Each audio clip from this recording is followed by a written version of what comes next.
All right, now let's talk again to our my colleague James Chow, who is now standing by in Kuala Lumpur. James, we just saw the video clip of you interviewing one of the family members of the passengers on board the airplane.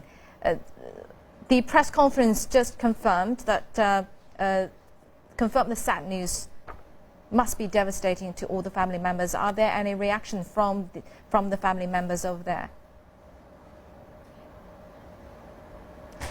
All right. It seems that we're going to.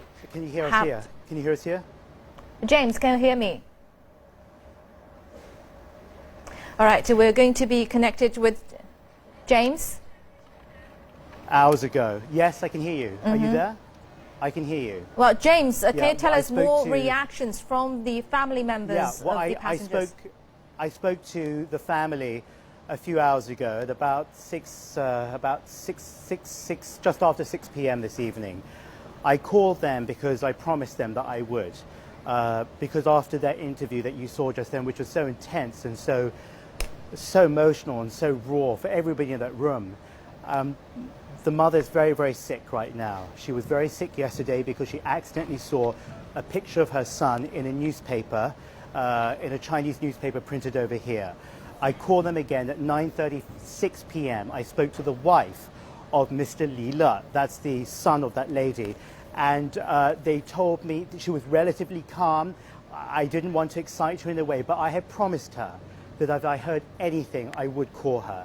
So when we were rushing over here for the press conference, she said, all we were told is to watch TV at 10 p.m. We understand it's something to do with the Prime Minister and the plane. I said, did they tell you anything else? And she said, Malaysian Airlines just told us to watch the television at 10 p.m. Unless there is a quirk of timing that does not seem to ring true with what we heard at that press conference, where the Prime Minister said that the families had been told already, unless it happened in the 24 minutes since him going on stage and me getting off the phone with her. I just tried to call her again because I told her, don't worry about it.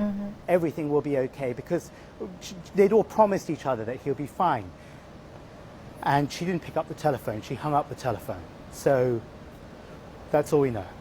Well, James, have you got any information about the arrangements that the Malaysian government could give to the make to the family members? We had heard that some family could be leaving tonight to go to Australia. She hadn't been told that at all. James. Thank you very much, James. I can fully understand that. James, thank you very much.